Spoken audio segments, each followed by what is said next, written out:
내 영혼아 여호와를 송축하라.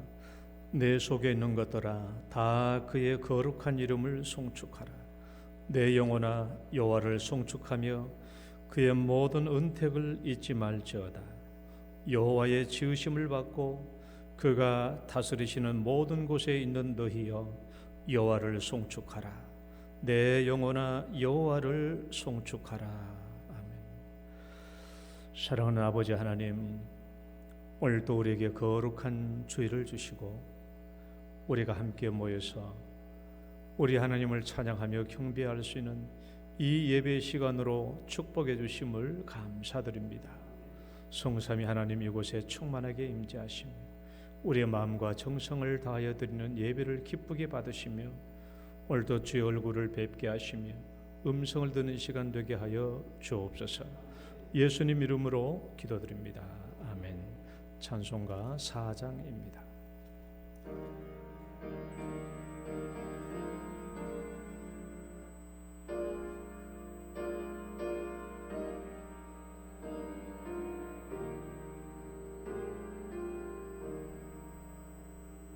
성부 성자와 성령 영원히 영광 받으옵소서.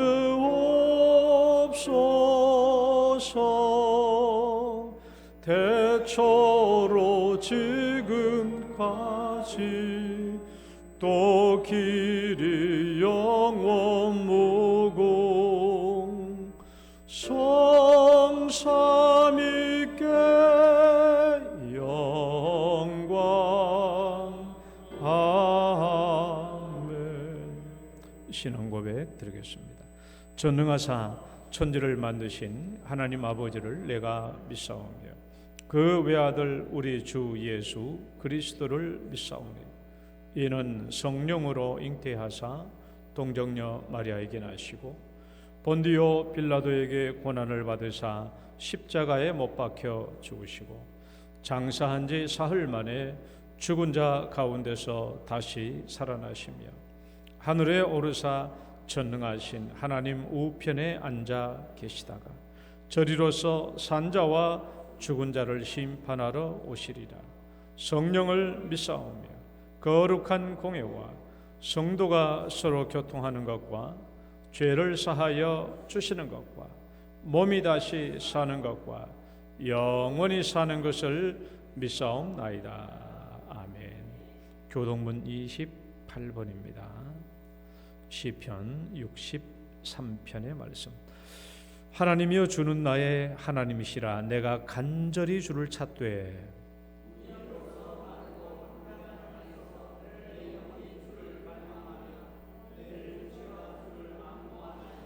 내가 주의 권능과 영광을 보기 위하여 주의 인자하심이 생명보다 나음으로 이러므로 나의 평생의 주를 송축하며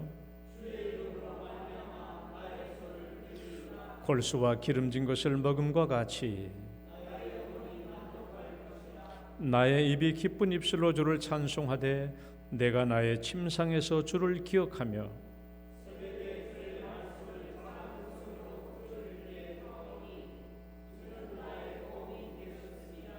내가 주의 날개 그늘에서 즐겁게 부르리이다. 아멘. 앉으셔서 찬송가 35장입니다.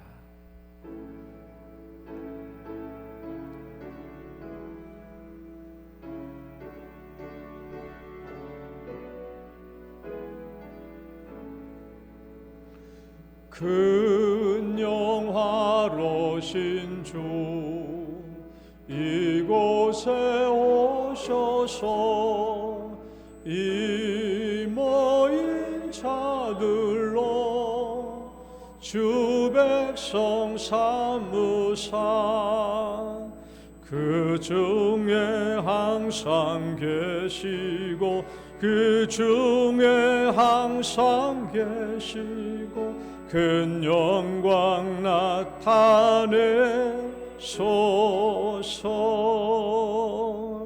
이 백성 기도와 또 예물 드림이 양내와 같으니 곱하드옵소서.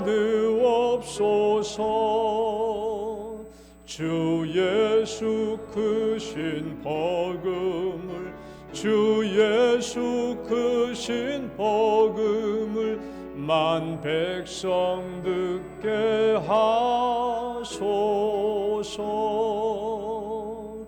또 우리 자손들 다 주를 기리고 저 성전 돌같이 긴하게 하소서.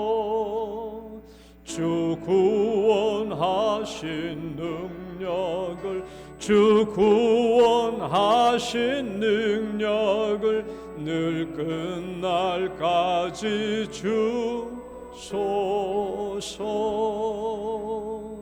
주 믿는 만민이 참 진리 지키며 예성도들 같이 주 찬송하다가 저 천국 보좌 앞에서 저 천국 보좌 앞에서 늘 찬송하게 하소서. 아멘. 송국달 장로님 기도 인도하시겠습니다.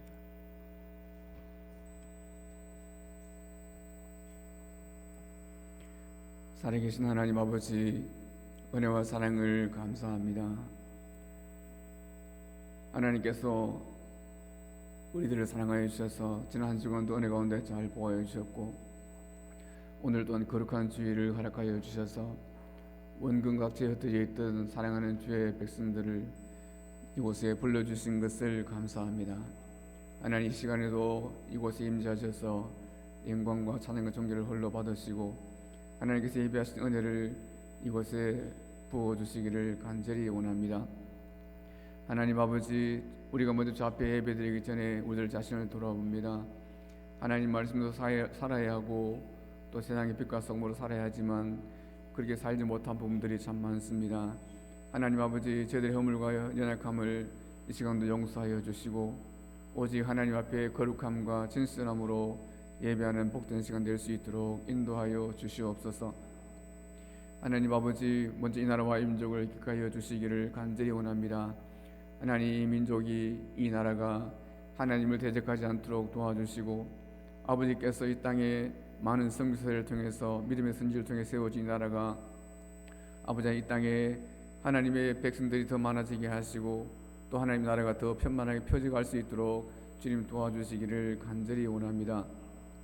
아버지 하나님, 특별히 대통령과 예정자들을 붙잡아 주시고 이들에게 겸손함과 온유함과 정직함과 성실함을 주시기를 주님 간절히 원합니다. 만의 왕 되신 아버지 앞에 이들이 무릎을 꿇게 하시고 하나님의 도우심을 구할 수 있도록 인도하여 주시기 원합니다. 피하기도 하시고 세우기도 하시는 아버지 앞에 이들이 겸손하게 무릎을 꿇고 또 진실함과 성실함으로 이 나라와 이 민족을 다스려갈 수 있도록 은혜를 베풀어 주시옵소서.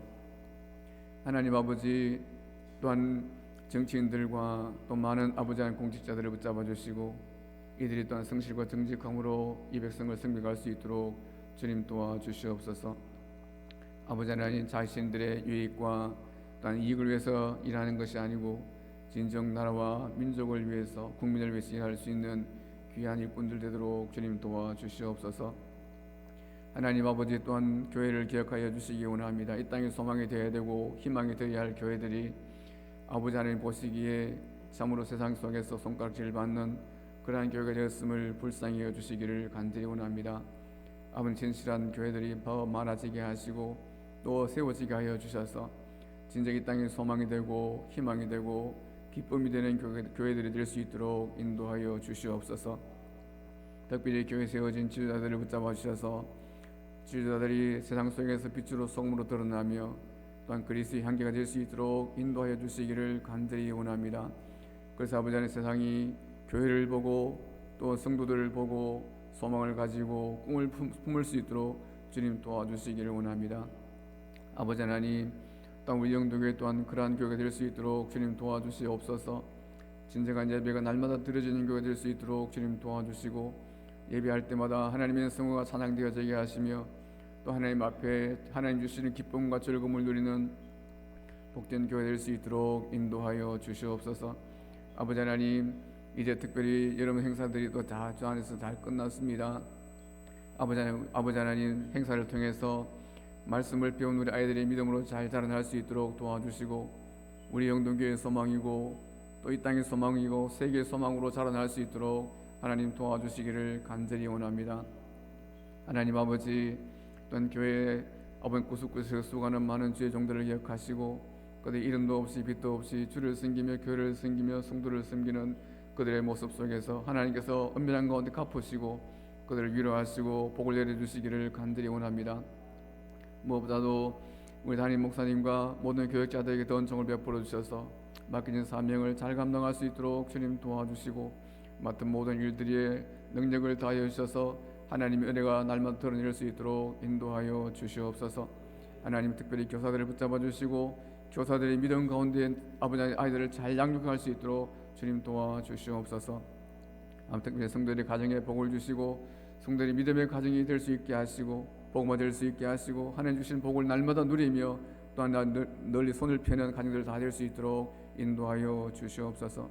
특별히 약한 자들에게 강건함을 주셔서 강건한 몸과 마음과 또 믿음으로 날마다 예배하는데 부족함이 없도록 인도하여 주시옵소서. 오늘도 말씀을 전하실 목사님 힘과 능력을 다하시고 성결시 인도하여 주셔서 말씀을 전할 때 그 말씀이 듣는 모든 성도들에게 은혜가 될 수 있게 하시고 그 말씀으로 치료받는 복된 시간 될 수 있도록 인도하여 주시옵소서. 오늘 온종일 드려지는 예배 가운데 임재하셔서 영광을 받아 주시옵소서. 예수님의 이름으로 기도하옵나이다. 아멘.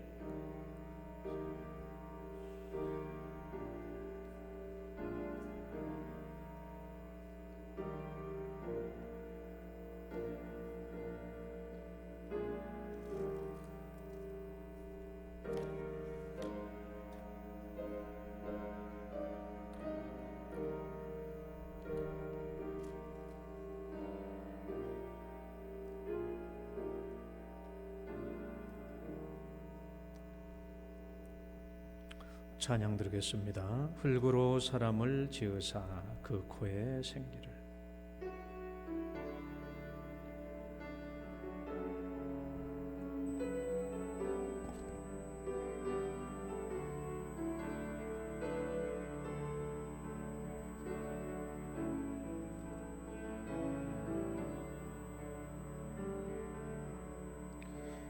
흙으로 사람을 지으사 그 코에 생기를 불어넣으신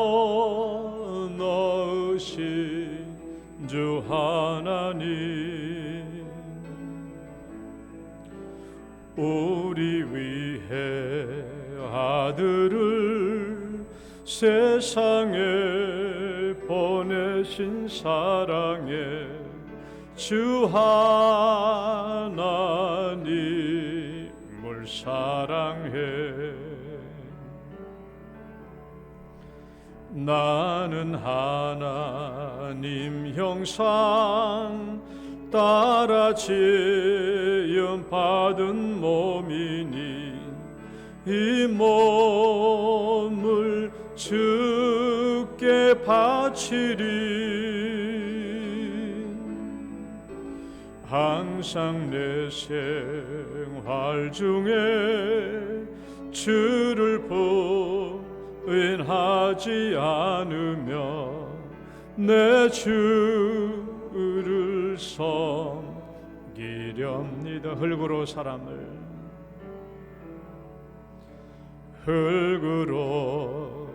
사람을 지으사 그 코에 생기를 불어넣으신 이루신 주 하나님, 우리 위해 아들을 세상에 보내신 사랑의 주 하나님을 사랑해. 나는 하나님 형상 따라 죄음 받은 몸이니 이 몸을 주께 바치리. 항상 내 생활 중에 주를 부인하지 않으며 내 주를 섬기렵니다.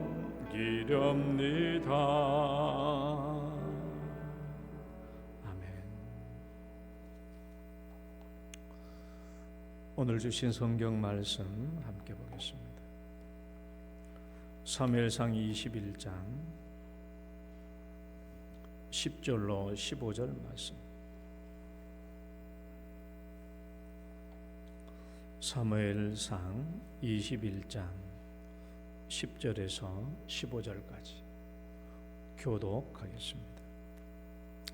그날에 다윗이 사울을 두려워하여 일어나 도망하여 가드 왕 아기스에게로 가니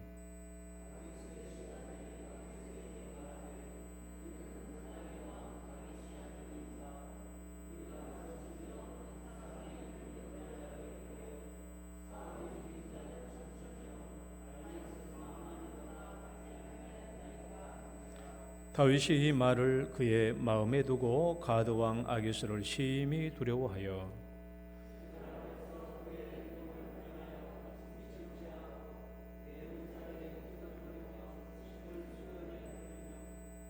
아기스가 그의 신하에게 이르되 너희도 보거니와 이 사람이 미치광이로다. 어찌하여 그를 내게로 데려왔느냐? 내게 미치광이가 부족하여서 너희가 이 자를 데려다가 내 앞에서 미친 짓을 하게 하느냐? 이 자가 어찌 내 집에 들어오겠느냐 하니라. 기도하겠습니다. 하나님 감사합니다. 오늘 또 우리에게 일용할 양식을 주시되 또 우리에게 영혼의 양식 곧 말씀을 주셔서 또 우리로 하나님의 자녀로 살아갈 수 있도록 축복해 주심을 감사합니다. 오늘 또 우리에게 말씀의 복을 더하여 주시고 말씀의 꼴을 주셔서 우리가 넉넉하게 영적인 은혜를 입을 수 있도록 인도하여 주옵소서.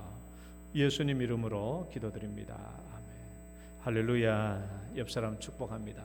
잘 오셨습니다. 주의 이름으로 축복합니다.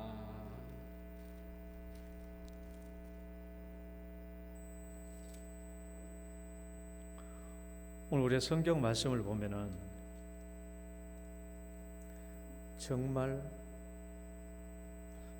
이제 충격적인 모습이 나오죠. 다윗의 일생 일대기 중에서 두 가지 충격적인 일. 첫 번째는 바세바를 가늠한 일이고 두 번째는 이 사건입니다.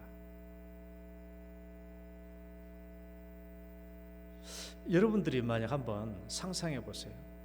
문 목사가 대구 시내에 있는데 사람들 앞에 둘러싸여 가지고 온몸에 침을 흘리면서 미친 척하고 있는 모습을 여러분이 보면 어떻게 생각하겠어요?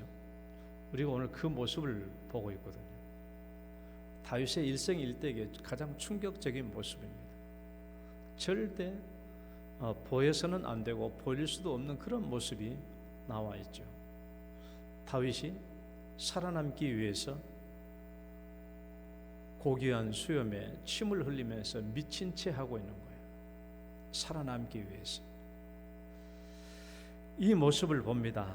이게 다윗에게만 있는 모습이 아니고 오늘날 우리들에게도 똑같이 나타나고 있는 모습인 것을 우리가 기억해야 돼요. 왜 그런가? 왜 다윗이 이런 비신앙적인 모습, 이런 충격적인 모습을 보이지 않으면 안 되었을까? 왜 이런 비참한 일이 시작되었을까 하는 것을 이제 우리가 잘 살펴봐야 합니다. 그리고 오늘날 우리들도 다윗과 같이 되는 사람들이 꽤 많다라는 것을 기억해야 돼요. 언제 이렇게 되는가? 왜 이렇게 되는가? 이제 한번 살펴봅시다. 자, 10절 말씀 한번 읽어볼까요? 그날에 시작. 그날에 다윗이 사울을 두려워하여 일어나 도망하여 가드 왕 아기스에게로 가니. 왜 다윗이 가드 왕 아기스에게로 피했습니까? 오늘 말씀 보니까 사울을 두려워하여. 사울을 두려워하여. 따라해 봅시다. 사울을 두려워하여. 그날에 그랬어요. 그날에. 야, 사울이 이 두려운 일이 그냥 여러분 우리 일반적인 그런 두려움이 아닙니다. 그날에라는 이 말은 잘못 오해하면 안 돼요. 지난주 설교에 다윗은 도망치듯 초란 행색으로 성소에 들어갔지만은 나올 때는 빵을 들고 칼을 들고 당당한 모습으로 회복된 모습으로 나옵니다. 그날을 말하는 게 아니에요. 그날을 말하는 게 아니고 문맥상으로 말한 그날은 그 뒤에는 22장에 나와 있는데 무슨 내용과 합니까? 22장에 사울이 다윗을 추적하다가 실패했죠. 그러니까 분에 못 이겨져 씩씩거리고 있습니다. 그때 도액이라는 사람이 사울에게 일러 바쳤죠. 제사장 아히멜렉이 다윗에게 빵도 주고 칼도 줍디다 하고 일러 바칩니다. 그래 사울이 아히멜렉 제사장과 그리고 제사장 85명을 학살하고 그다음에 이 제사장 성읍들의 마을 놉성읍을 완전히 진멸하고 젖먹이까지 주려고 양과 소와 염소까지 완전히 진멸해 죽입니다. 뭐 때문에? 다윗을 도와주었다는 이 한 가지 사실 때문에. 여러분 이 이야기를 들은 날이 그날이에요. 다윗이. 왜 다윗이 사울을 벗어나서 적진에 이방 민족인 가드에게로 도망갔는지는 다윗 한 사람을 숨겨줬다고 이렇게 많은 사람을 진멸해 죽이니 사울의 손에 붙잡혔다가는 뼈도 못 치는 것은 불을 보듯 뻔한 일이죠. 얼마나 두렵겠습니까? 그러니까 블레셋 가드 왕 아기스에게 피한 겁니다. 이 두려움 때문에 다윗이 어떤 결정을 하고 있는가라는 걸 봐야 돼요. 오늘 본문에서 정말 중요한 질문이에요.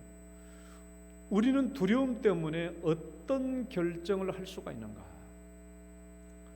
우리는 두려움에 직면하게 되면은 잘못된 결정을 할 때가 많아요. 두려움 때문에.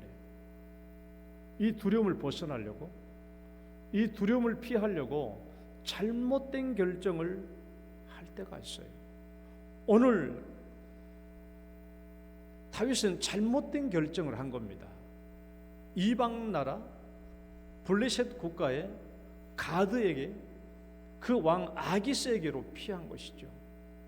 잘못된 결정이에요. 이방 나라로 가서는 안 되죠. 여러분 이방 나라로 가는 것 잘못된 것이고 비신앙적인 결정입니다. 근데 다윗이 그걸 몰랐냐? 아니죠. 다윗이 왜 그걸 모르겠습니까? 알지만은 무엇이 더 커요? 두려움이 훨씬 더 컸기 때문에 다윗은 그런 결정을 하고 만 것입니다. 여러분 22장에도 나오죠. 다윗이 모압 땅으로 잠시 피했을 때 갓 선지자가 뭐라고 그래요? 여기에 있지 말고 유대 땅으로 들어가라고 다그치잖아요. 이방 나라에 있어서는 안 된다라는 거예요. 다윗은 압니다. 이방 나라로 피해서는 안 된다는 것을 알아요. 그래서 사울이 워낙 두렵기 때문에 간 거예요. 근데 여러분 잘 생각해 봐요. 단지 다윗이 사울이 두려웠기 때문에 가드 왕에게로 도망쳤을까? 사울이 두려웠기 때문에? 분명히 첫 번째 목적은 사울이 두려웠죠. 그러나 두 번째는요, 다윗의 어떤 생각들이에요. 다윗으로 하여금 블레셋 땅으로 피신하게 하는 다윗의 어떤 생각들이 있어요. 다윗의 이 생각들이 다윗으로 하여금 블레셋 나라로 피신할 수 있도록 하는 보충제 역할을 한 것이죠. 다윗이 무슨 생각을 했냐? 다윗이 어떤 생각을 했냐? 첫 번째, 가드는 이스라엘과 가장 인접한 이방 국가라는 생각 때문에 간 거예요. 무슨 말인가 하면은, 가드는 왜 다윗이 엘라 골짜기에서 골리앗과 싸웠잖아요. 엘라 골짜기를 사이에 두고 이쪽은 블레셋이고 이쪽은 이스라엘이거든요. 그러니까 여기만 건너가면 가드예요. 그러니까 블레셋 깊숙한 곳으로 들어간 게 아닙니다. 그 다윗의 생각은 뭐냐 그러면, 내가 잠시 이리 갔다가 여차하면 튀어나오리라 라는 마음이죠. 그런 마음으로 간 것이에요. 다윗의 생각은. 하나님, 제가 블레셋 깊숙한 곳으로 가려는 것이 아닙니다. 내가 여차하면 다시 돌아오겠습니다 라는 생각 때문에 들어간 거예요. 그러면 두 번째 읽어봐요. 시작. 블레셋 사람들이, 다시 한번, 블레셋 사람들이 자기를 못 알아볼 줄 알고 들어간 거예요. 여러분 생각해 봐요. 지금 가드에 누가 살고 있느냐? 성경을 읽어보면 알겠지만은 골리앗 죽었어요. 3, 4년 전에 아니면 4, 5년 전에 이미 다윗과 싸워서 죽었어요. 골리앗이. 그 골리앗과 싸운 시간은요, 한 3, 4년에서 넓게는 5년이 지난 겁니다. 그러니까 다윗이 17, 18세이고 지금은 다윗이 23, 4세니까 굉장히 커졌잖아요. 그러니까 사람들이 다윗이 자기를 못 알아볼 거라 생각한 거예요. 그래서 들어간 겁니다. 그런데 사실 이 가드란 나라엔 지금 누가 있냐? 골리앗의 동생, 성경에 읽어봐 이름 생각나요? 라흠이라고 지금 아직 안 죽었어요. 라흠이는 지금 가드에 골리앗과 똑같은 거인으로 지금 살고 있어요. 라흠이는 훨씬 더 뒤에 죽습니다. 그러니까 지금 라흠이는 마음에 어떤 복수의 칼을 갈고 있겠어요? 저놈의 다윗, 내가 만나기만 만나봐라. 그냥 내가 단칼에 배 죽일 거야. 복수의 칼날을 갈고 있는 거예요 지금. 그런데 다윗이 왜 가드까지 갔냐? 나를 기억 못할 거야. 사람들이 나를 기억 못할 거야. 그 생각 때문에 간 겁니다. 그러면 세 번째 읽어봐요. 가드왕 시작. 가드왕 아기스에게, 한 번 더, 가드왕 아기스에게 환영받을지도 모른다고 생각한 거예요. 왜? 나도 사울에게 쫓기는 신세다. 사울이 나를 죽이려고 한다라는 이 사실을 다윗의 정체가 숨겨지면 몰라도 혹시라도 다윗의 정체가 드러났을 때 혹시라도 나도 사울에게 쫓기는 자고 사울이 나를 죽이려고 저기까지 도망쳐 왔다라고 말하면 어때요? 블레셋 사람들은 사울과 철천지 원수 아닙니까? 그러니까 그래? 그러면 너도 우리 편 해라 라고 우호적으로 생각할 수도 있다라는 거예요. 다윗은 일말에 하나 그 기대를 품고 혹시 아기스 왕에게 환영을 받지 않을까 그 생각으로 피했던 겁니다. 그래서 가드 왕에게 갔더니, 블레셋에게 왔더니 거기서 목격된 현실이 무엇입니까? 거기서 어떤 일을 목격하게 됩니까? 11절 말씀 읽어봅시다. 11절 시작.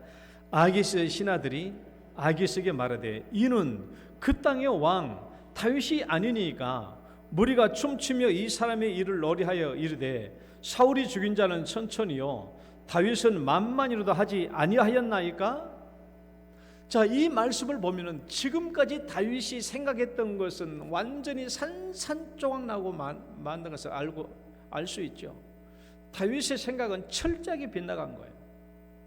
다윗을 모르기는요, 다윗을 엄청나게 선명하게 기억하고 있었어요. 이 다윗을 아주 선명하게 기억해요. 사울이 죽인 자는 천천히 다윗이 죽인 만만이라는 이 노랫소리가 블레셋까지 퍼져 들어갔고요, 사람들은 이 다윗을 절대 잊지 않고 있었던 거예요. 게다가 뭡니까? 오늘 다윗을 누구라고 그래요? 다윗을 누구라고 그래요? 이스라엘 왕이라고 그러잖아요. 왕. 그는 그 땅의 왕 다윗이 아닙니까? 그러니까 블레셋 사람들은 사울이 왕이라는 것을 모르는 게 아니에요. 사울이 왕이라는 것을 알지만은 실제적인 권세와 실제적인 능력을 가지고 있는 왕은 다윗이라는 거예요. 그러면 생각해 봐요. 사울이 자기들과 철천지 원수가 되어 있는데 이 다윗이 이스라엘의 왕이라고 한다면 이 다윗도 대를 이어서 블레셋과 전쟁을 할 적대자가 아니겠는가라는 거예요. 그러니까 다윗을 우호자로 환영하기는커녕 더 큰 잠재적인 위험 요소로 다윗을 지금 얘기하고 있다는 겁니다. 가드로 피하면 안전할 거야 라는 다윗의 생각은 완전히 빗나가고 말았습니다. 사람들은 너무나 다윗을 잘 기억하고 있었고 환영받기는커녕 더욱더 잠재적인 위험의 요소로 생각하고 있었고 이미 다윗은 이스라엘의 깊숙한 곳에 들어가 있는 거예요. 생각해봐요. 신하들 속에 둘러퍼져 있어요. 아기스 왕 군대들의 군합발 밑에 갇혀 있어요. 다윗은 여차면 도망갈 수 있는 것이 아니라 블레셋 진영에 너무 깊숙한 곳에 들어와 있다는 것을 알게 되었죠. 이제 다윗이 이런 상황에서 무엇을 깨닫습니까? 자, 12절 말씀을 읽어봐요. 다윗이 시작. 다윗이 이 말을 그의 마음에 두고 가드 왕 아기스를 다시 한번 가드 왕 아기스를 사울이 두려워서 가드 왕에게로 피했는데 여기 보니까 더 두려운 거예요. 두려움을 피해서 도망쳤더니 여기에 더 큰 두려움이 있는 겁니다. 사울을 피해서 이쪽으로 도망쳤더니 여기서는 더 죽을 판이에요. 더 죽을 판이에요. 표준 세번역은요 12절 말씀을 이렇게 번역해 놓았어요. 한번 읽어봐요. 다윗은 시작. 다윗은 이 말을 듣고 가슴이 뜨끔했다. 아니 무슨 말인 거야? 앞에서 다윗은 사울은 천천히요, 다윗은 만만히요, 다윗이 왕이 아닙니까? 라는 그 말을 듣고 하는 말이에요. 다시 읽어봐요. 다윗은 시작. 다윗은 이 말을 듣고 가슴이 뜨끔했다. 그는 가드 왕 아기스 옆에 있는 것도 다시 한번 그는 가드 왕 아기스 옆에 있는 것도 이걸 깨달은 거예요. 여기 안전한 것이 아니구나. 나를 안전한 곳으로 피한다고 해서 이곳으로 왔는데 이게 안전한 곳이 아니네. 안전한 곳이 더 큰 두려움이 있는 곳이에요. 이제 이 큰 두려움에서 벗어나기 위해서 다윗이 어떻게 행동하는가 한번 13절 읽어봅니다. 앞에 보고 시작. 그들 앞에서 그의 행동을 변하여 미친 체하고 대문짝에 그적거리며 침을 흘리며. 자, 우리는 상상력이 필요해요. 이 상황이 어떤 상황인가 잡아요. 다윗이 이스라엘을 벗어서 엘라 골짜기를 국경선을 넘어서 가드로 갔습니다. 가드로 갔더니 이 가드 사람들 블레셋 사람이 다윗을 진짜 급방 알아본 거예요. 그래서 다윗 사람들이 다윗의 이 가드 왕의 군인들이 다윗의 뒷덜미를 잡아가지고 어디로 끌고 와요? 가드 왕 아기스가 있는 궁궐로 끌고 온 거예요. 그래서 이 끌고 올 때 사람들 얼마나 많이 무리지어 따라왔겠어요. 다윗이니까 다윗을 붙잡고 뒷덜미를 잡고 끌고 오는 거예요. 그리고 가드 왕 궁궐 앞에 맨 바닥에 팽개쳐 놓은 겁니다. 지금 다윗의 모습은 어때요? 그 왕궁 땅바닥에 그냥 널브러져 있는 거예요. 주변에 누가 있고요? 신하들이 둘러싸고 있고 그 주변에 군인들이 둘러싸고 있어요. 둘러싸고 있는데 이 상황 속에서 신하들과 그리고 군인들의 조롱거리가 되어 있어서 거기서 옴짝달싹 못하고 갇혀있는 상황이 되고 만 겁니다. 그 다윗이 이 사람들이 자기들끼리 하는 대화 소리를 들어보니까 이거 점점 내 목숨이 더 위태로워진 거예요. 그러니까 결국 그들의 말을 듣고 어떻게 하기로 결정을 내려요. 내가 어떻게 하든지 해서 내가 살아남아야 될 텐데 어떻게 하면 살아남지라고 생각했겠죠. 그래서 마침내 거기서 무슨 생각을 해요? 내가 미친 척 해야 되겠다. 내가 여기서 살아남기 위해서 미친 척 해야 되겠다라고 결정을 합니다. 그래서 쓸데없는 말, 의미 없는 말을 궁시렁궁시렁 하고요. 뭐 그냥 머리를 마음대로 그냥 막 좌우로 흔들어대고요. 그 다음에 땅바닥에 서트기도 하고 문짝까지 그것을 막 그적거리기도 하고 때리기도 하고요. 그렇게 되는데 안심이 안 돼. 그러니까 마침내 어떻게 해요? 침을 흘리면서 이 수염에 침을 흘리는 거예요. 이스라엘 백성도 마찬가지고 고대 근동지방 사람들은 기본이 뭡니까? 수염을 굉장히 귀중하게 여깁니다. 그 수염을 안 깎아요. 잘 다듬어요. 그런데 이 수염에다가 더러운 침을 흘리고 그래요. 왜? 이렇게 해야만이 내가 살아남을 수 있겠다라는 거예요. 이런 미친 체 하는 모습을 해야만이 내가 살아남을 수 있다라는 생각 때문에 다윗이 그렇게 합니다. 그렇게 해요. 그들 앞에서 살아남기 위해서는 그들에게 가장 쓸모없는 자가 되는 그런 모습을 보여야 했기 때문에 그렇죠. 이런 흉측한 모습을 누가 좋아하겠어요? 미친 사람이. 이스라엘이나 그쪽 사람들이야 다 미친 사람은 귀신 들리다고 생각하거든요. 그래서 이런 흉측한 사람을 아무리 천하의 다윗이라고 할지라도 미치광이가 됐다면 더 이상 쓸모없는 사람이잖아요. 가드왕이 버럭 소리 지른 거예요. 내가 미친 사람이 부족해가지고 저 미친 사람을 또 데려와가지고 내 앞에서 미친 짓 하게 하려느냐? 빨리 내버리라는 것이죠. 그래서 다윗은 거기서 쫓겨났습니다. 다윗이 이렇게 미친 척하면서 침을 수염에 흘리기까지 연기해야만 했다면 다윗이 처한 상황이 얼마나 위태로운 상황이었겠는가 하는 것을 우리가 짐작할 수 있죠. 위험하면 위험할수록, 안전하지 않으면 안전하지 않을수록 다윗은 더 수치스러운 연기가 필요했던 거예요. 그들에게 완전히 쓸모없는 자로 인정돼야만이 그들에게 살아남을 수 있기 때문에 결국 다윗은 미치광이 노릇을 하기로 결정한 겁니다. 여러분, 그 모습이 얼마나 비신앙적인 모습인가. 여러분, 하나님의 자녀로서 어떻게 이런 모습을 우리가 할 수 있냐라는 거예요.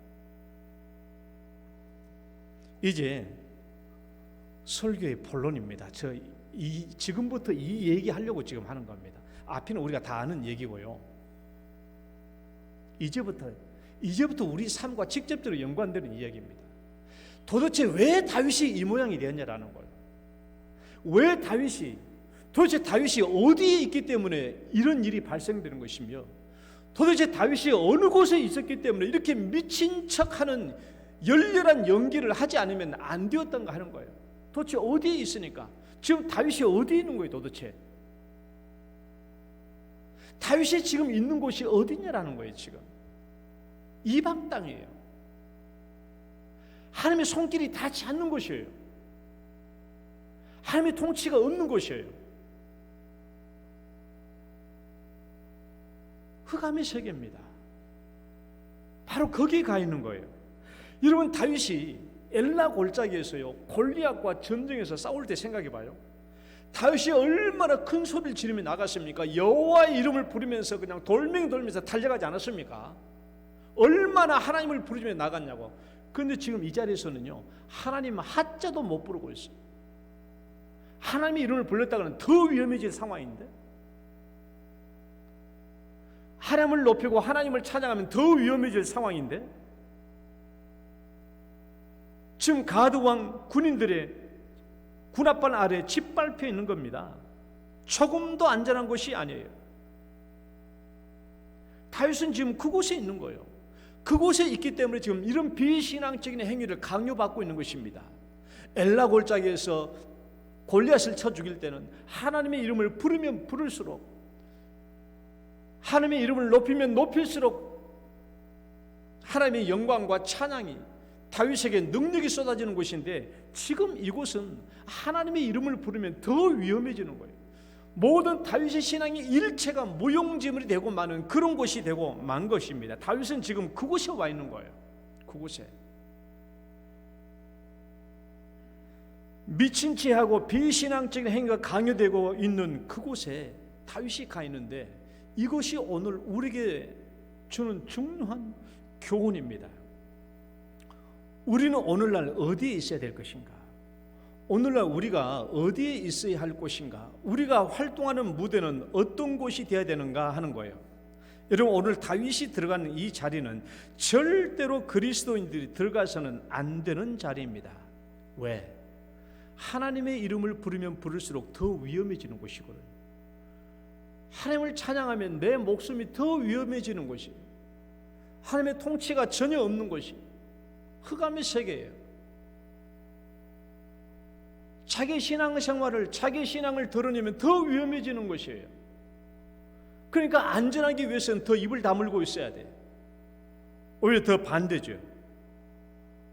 이 흑암의 세계에 들어가서는 안 된다는 겁니다. 예, 왜냐하면 거기에 들어가면 우리에게 비신앙적 행위가 강요되는 자리이기 때문에 그래요. 그러면 그럼 목사님, 절대로 그럼 그런 자리에 들어가면 안 됩니까? 하나님의 통치가 없는 곳, 하나님의 손길이 느껴지지 않는 곳, 하나님의 손길이 닿지 않는 곳, 아무도 하나님을 인정하는 그런 세계, 그런 흑암의 세계, 그런 곳에 절대 들어가면 안 됩니까? 아니죠. 들어가도 돼요. 왜? 그때는 우리가 전도와 선교를 위해서는 그런 세계에 기꺼이 들어가야 됩니다. 왜? 예수님도 우리를 구원하기 위해서 이 흑암의 세계에 들어오셨잖아요. 말씀 읽어봐요. 예수님도 흑암의 세계에서 우리를 구원하기 위해서, 읽어봐요. 그가, 시작. 그가 우리를 흑암의 권세에서 건져내사 그의 사랑의 아들의 나라로 옮기셨으니. 예수님도 우리를 구원하기 위해서 흑암의 세계에 오셨죠. 그러니까 우리가 전도와 선교를 목적으로 하나님의 영광을 나타내기 위한 목적으로는 들어가도 돼요. 그런데 오늘 다윗은 왜 실패했습니까? 다윗은 왜 실패했으며 다윗은 왜 지금 잘못되고 있습니까? 목적이 다르잖아요. 다윗은 지금 선교하기 위해서 이방 나라 간 게 아니고 그 이방 나라에 가서 자기 목숨을 건지고 거기서 안전을 얻고 거기서 평안을 보장받기 위해서 그리 피했기 때문에 지금 이런 실패한 모습이 나타나고 있는 거예요. 중요한 것은 목적입니다.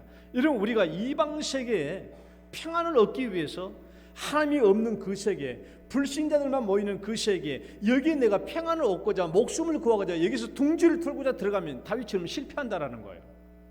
그러나 우리가 선교를 위해서 하나님의 영광을 나타내기 위해서 간다면 그건 좋은 일이죠. 그러니까 사명을 받고 우리는 선교의 사명으로 나아가야 되는 거예요. 그러나 그곳에서 받을 수 있는 것은 뭡니까?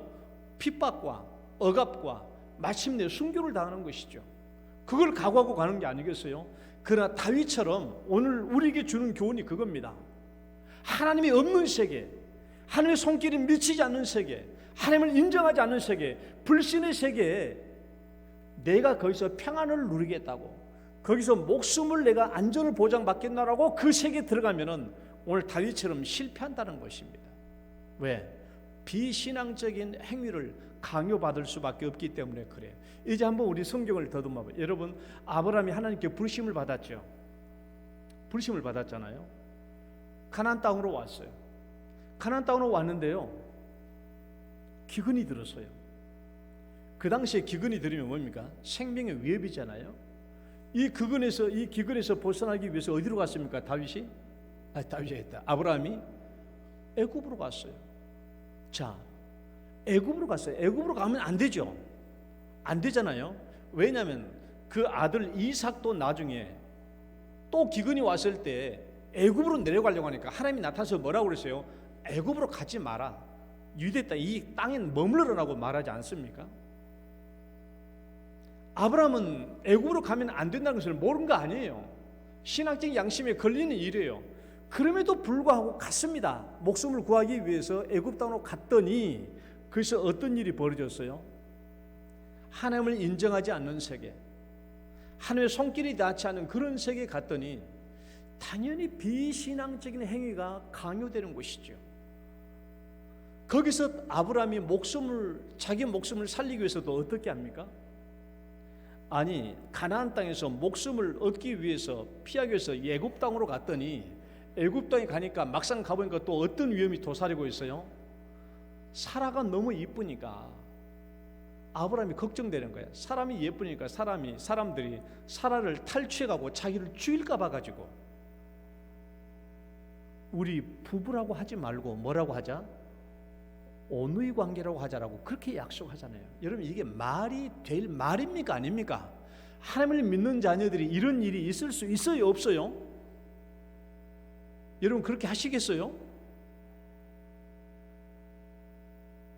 어떻게 그럴 수 있냐고. 하나님을 믿는 자녀들에게 어떻게 이런 일이 있을 수 있냐고요.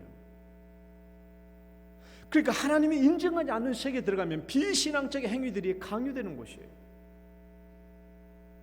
그래서 아브라함은 거기서 실패한 겁니다. 애굽 땅에 들어갔기 때문에 그런 일이 발생한 거예요. 가드 왕에게로 피하여 들어갔기 때문에 다윗에게 이런 일이 발생한 겁니다. 이제 더 성경 뒤로 가보면은 다윗 왕의 친구 아히도벨이라는 사람이 나옵니다. 다윗의 절친입니다. 다윗의 절친이에요. 다윗의 모사이기도 하고요. 그런데 어떤 일이 벌어졌냐? 다윗의 아들 압살롬이 다윗을 반역했어요. 그런데 이 반역의 상황을 가만히 보니까 이스라엘 대부분의 사람들이 압살롬을 지지하고 있는 거야. 다윗에게 마음이 떠났어. 그러니까 이 아히도벨, 다윗의 친구 아히도벨이 생각합니다. 야, 이거 보니까 이 반란이 성공할 것 같아. 반란이 성공하면 분명히 저 압살롬은 다윗을 죽일 텐데, 그럼 다윗만 죽이겠냐?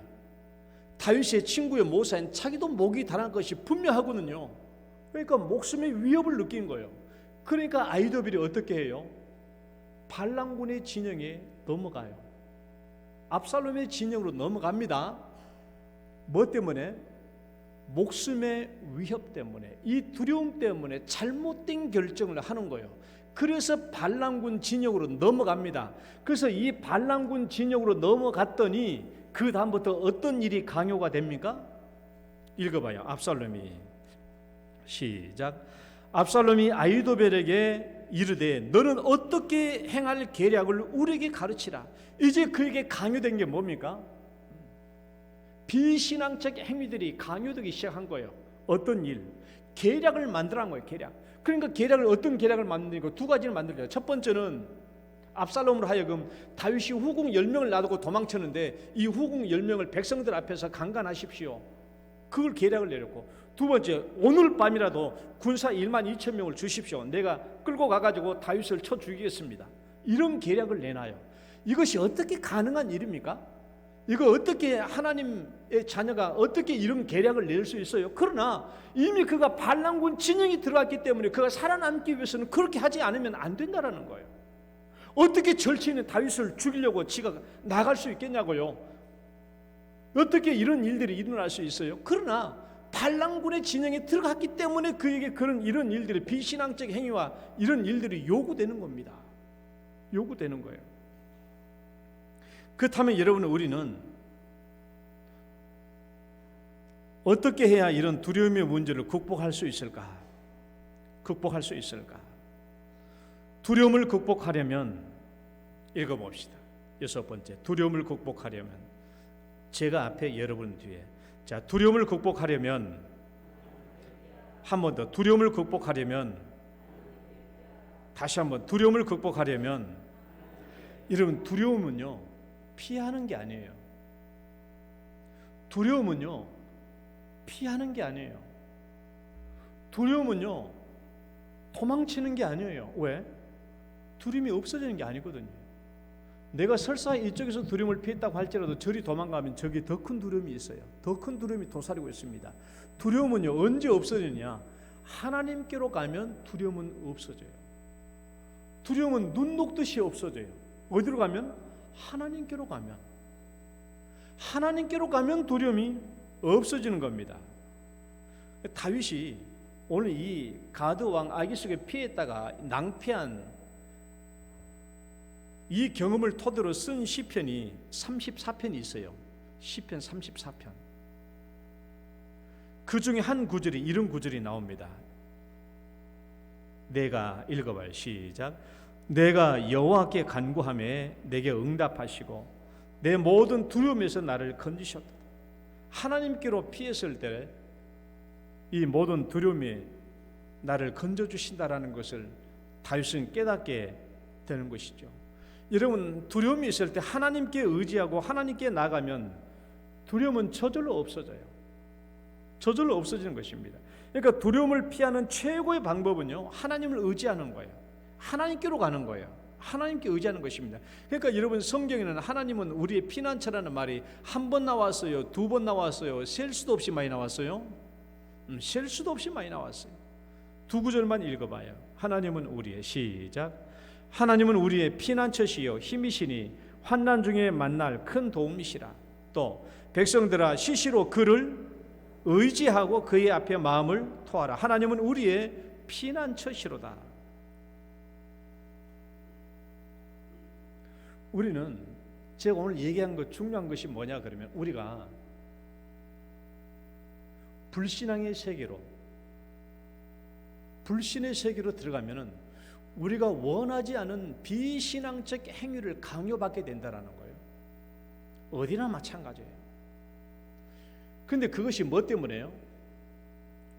우리의 잘못된, 두려움을 피하기 위한 잘못된 결정 때문에 그런 곳으로 가게 돼요. 여러분, 이제 다니엘을 한번 생각해 봐요. 다니엘은 자기가 원해서 바빌론 세계로 간 게 아니죠. 어쩔 수 없이 포로로 끌려갔습니다. 포로로 끌려갔든 어떻게 끌려갔든지 간에 그가 들어가 있는 곳은 이방 세계예요. 하나님의 손길이 미치지 않은 곳입니다. 그가 이방 세계에서 어떤 일을 강요당해요? 왕의 음식을 먹으라. 왕의 음식과 포도주를 먹으라는 거예요. 우상에게 바쳐진 그 왕의 음식을 먹으라는 거예요. 다니엘은 하나님을 섬기는 사람인데 내가 어떻게 우상에 들어진 음식을 먹음으로 내 몸을 더럽힐 수 있느냐라는 거예요. 그러나 그가 바벨론이란 이방 지역, 불신의 세계에 들어갔으니까 그런 일들을 강요받을 수밖에 없는 거예요. 또 뭡니까? 느부갓네살이 금신상을 세워놓고 여기에 절하라는 거예요. 절하지 않으면 뜨거운 풀무불에 집어 던져 넣어버리겠다는 겁니다. 여러분, 하나님의 자녀로 하나님께 절하고 하나님만 섬겨야 되는 하나님의 자녀들이 금신상에게 절하라고 요구받는 것이 얼마나 비신앙적인 요구이며 얼마나 수치스러운 일입니까? 하나님을 섬겨야 될 사람이 우상에게 넙죽 절해야 된다면, 그것도 내 목숨을 구하기 위해서, 살리기 위해서 절해야 된다면 이게 얼마나 수치스럽고 부끄러운 일이냐고요. 그러나 어쨌든지 이방 세계에 들어가 있기 때문에 그들은 이런 비신앙적인 행위를 강요받지 않을 수가 없는 거예요. 그러나 다니엘과 세 친구는 뭘 택합니까? 하나님을 선택하잖아요. 내가 뜨거운 풀무불에 죽을지라도 나는 하나님을 선택하고 나는 하나님께로 피한다. 그래서 풀무불에 뛰어 들어가요. 그랬더니 하나님께서 풀무불에서 구원해 주시고 하나님께서 자기의 영광을 나타내셨죠. 여러분, 우리가 어쨌든 결론으로 우리는 두려움 때문에 잘못된 결정을 하지 않도록 해야 됩니다. 이거 중요한 부분이에요. 오늘날 우리 그리스도인들이 두려움 때문에 잘못된 결정을 할 때가 너무나 많습니다. 왜? 먹을 거 없어가지고 돈이 떨어지니까 내가 주일날이라도 일하러 가야 되겠다. 내가 돈이 떨어지고 먹을 것이 없고 나라도 굶어 죽을 것 같은 이 두려움 때문에 어떤 결정을 해요? 나 주일날도 일하러 가야겠다. 주일날. 잘못된 결정이에요. 주일날 그러면 우리 하나님의 백성이 하나님께 구원받기 위해서 하나님께 예배드리라고 부르심을 받고 구원을 받았는데 주일날 하나님께 예배를 못 드리고 밖에 나가서 일하고 있는 거예요.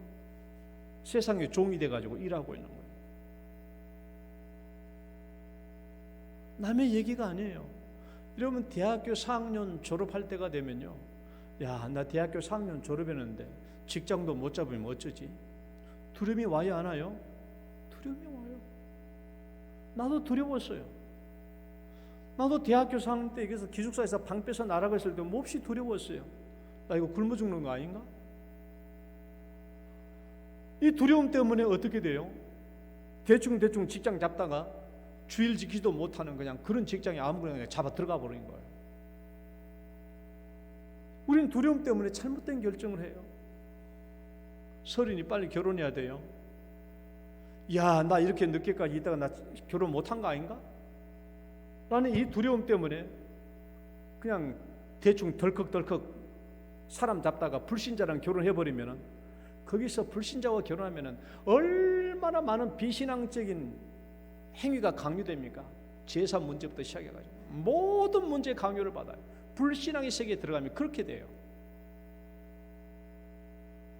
어떤 사람은 신앙이 별로 없겠지만 어떤 사람이 이 병 때문에 목숨이 왔다 갔다 하는 이 상황에 아이고 안 되겠다, 하나님께 기도해도 응답이 없고, 그래서 어딜 찾아가요? 무당하고 굳어요. 그런 사람도 있어요. 사울은요, 마지막 죽기 직전에 블레셋 사람들과 전쟁할 때 너무 두려워가지고 누구를 찾아갔어요? 신접한 여인을 찾아갔어요. 그 비참하게 죽었어요.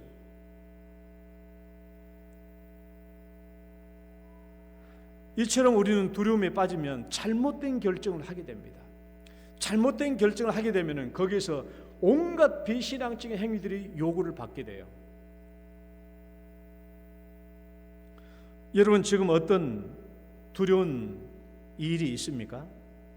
어떤 두려운 상황이 있나요? 사람을 두려워하면 올무에 걸리게 되거니와 하나님을 의지하는 자는 안전하리라 라는 말씀이 있어요. 사람을 두려워하면, 상황을 두려워하면 올무에 걸리게 돼요. 그러나 하나님께 피하는 자는요, 안전하게 될 줄 믿으시기 바랍니다. 그러니까 우리는 어떻든지 간에 우리는 내가 안전함을 구하기 위해서, 평안을 얻기 위해서 불신앙의 세계로 갈 수 있어요. 잘못된 결정으로 갈 수 있습니다. 지금 다윗처럼. 또 어떤 사람은 내가 성교의 목적으로 이 불신앙의 세계, 하나님이 인정되지 않은 세계에 들어갈 수도 있어요. 목적에 따라 달라요. 그러나 어떻게 하지 말라고요? 다윗처럼 이 불신앙의 세계, 여기서 내 안전을 확보하려고, 여기서 내 평안을 얻게 하려고, 여기가 내 둥지가 되겠거니 하고 그리 가면 다윗처럼 반드시 실패하게 돼요. 미친 채 하게 해야만이 살아남을 수 있는 그런 위험한 세계에 빠지게 되는 겁니다. 그러나 설사 내가 그런 상황에 가 있다고 할지라도 그것을 돌이키는 길은 다니엘과 같은 삶이 해답입니다. 마지막까지 하나님을 붙잡고 하나님을 의지하고 하나님을 선택하고 하나님께 기도하면 안전해지고 피할 길이 열어지고 결국은 하나님의 영광이 나타나고 사람들이 다 하나님을 인정하게 되는 그런 날이 올 수 있어요. 두려움 속에 있다고 할지라도 지금이라도 여러분 하나님을 나타내는 그 기회의 시간으로 삼아가는 우리 성도 되시기를 주의 이름으로 축원합니다. 하나님 아버지, 오늘도 저희들 불러주시고 인도해 주신 것 감사합니다.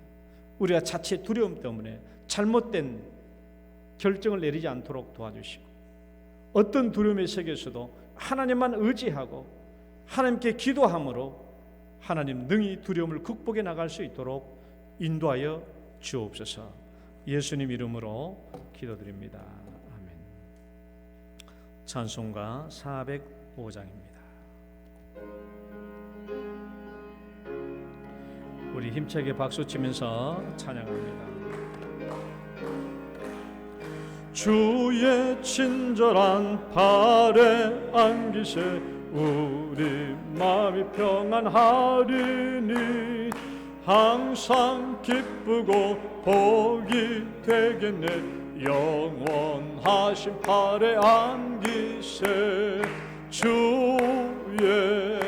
발에 크신 발에 안기세 주의 발에 영원하신 발에 안기세 날이 갈수록 주의 사랑이 두루 광명하게 비치고 천성 가는 길 편히 가리니 영원하신 발에 안기세 주의 발에 크신 발에 안기세 주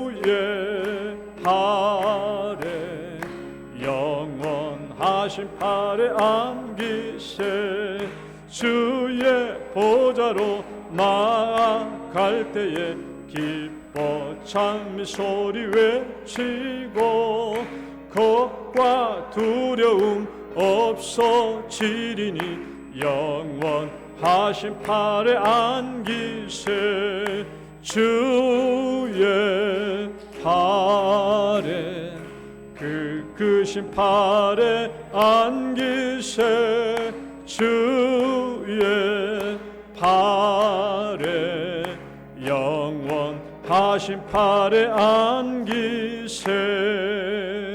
아멘. 하나님 아버지 감사합니다. 주님께서 주신 물질의 은혜와 축복 또한 감사하여서 주 앞에 나오면서 오늘도 여러 가지 예물을 들고 나옵니다. 하나님 11조 예물을 주님께 바칩니다. 하나님 이 11조 예물을 주님께 바치오니 이 11조 예물을 하나님 크게 기뻐하시고 큰 영광으로 거두어 주옵소서. 그들에게 드리는 손길과 가정 위에 함께 하시며 하나님의 눈동자처럼 돌보아 보호해 주시고 그들의 삶을 형통케 인도하여 주옵소서. 여러 가지 제목으로 감사의 예물을 드립니다. 1,000번째 예물도 올립니다. 하나님 모든 예물을 받아주시고 특별한 기도 제목 위에 응답하여 주시옵소서. 1,000번째 예물 위에도 축복해 주시며 기도의 제목대로 응답해 주시옵소서.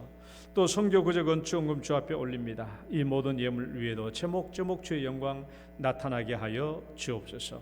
오늘도 주 앞에 머리 숙이며 예배드린 사랑하는 귀한 성도님들 마음의 소망과 소원을 축복해 주시고 인도하여 주시옵소서. 오늘도 교회에 나오지 못하고 연약하여 집안에서 머물고 계시며 또 요양병원에 계시며 병원에 입원해 계시는 성도님들 위에도 하나님의 동일한 은혜를 베풀어 주시고 거룩한 주일에 은혜가 그들에게도 임할 수 있도록 축복하여 주옵소서. 예수님 이름으로 기도드립니다.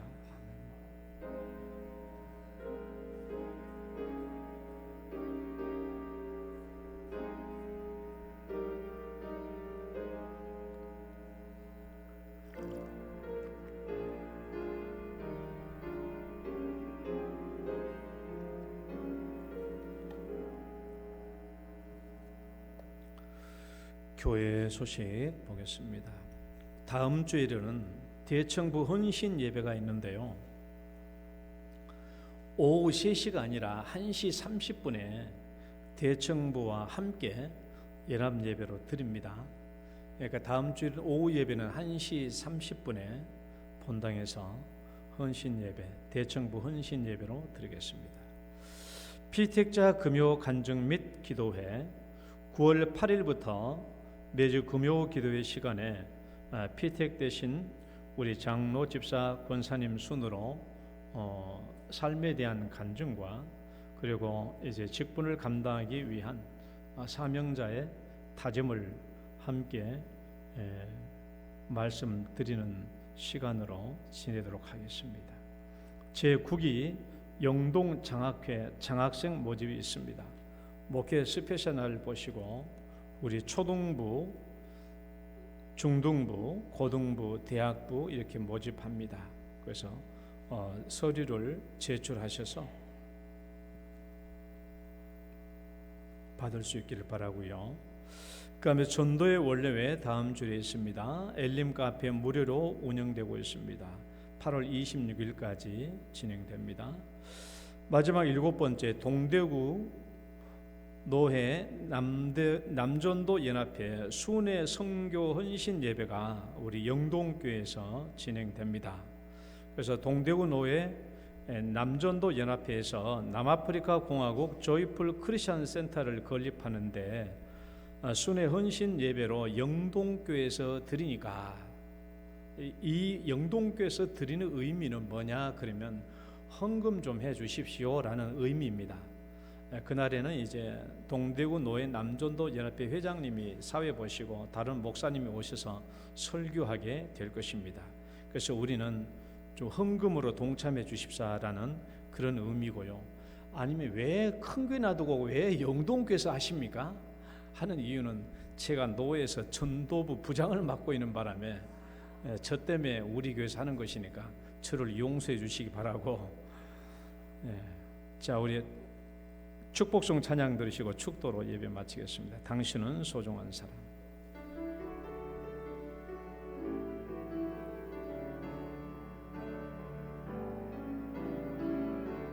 당신은 소중한 사람, 당신은 존귀한 사람, 이 세상에 하나뿐인 당신은 내게 너무나도 소중한 사람. 그런 당신을 사랑해요. 그런 당신을 축복해요. 사랑받기에 합당한 당신을 주의 이름으로 사랑함, 주의 이름으로 축복합니다. 주의 이름으로 축복합니다. 아멘. 이제는 우리를 죄악 가운데서 구원해 주신 우리 구주 예수 그리스도의 은혜와 하나님 아버지의 극진하신 사랑과 성령님의 교통하심이 두려움의 상황 앞에서 더욱 하나님을 의지하고 하나님께 피함으로 이 두려움의 상황을 주의 영광 나타나는 기회로 삼기로 소망하는 모든 성도들을 위해 이제로부터 영원토록 함께 있을지어다.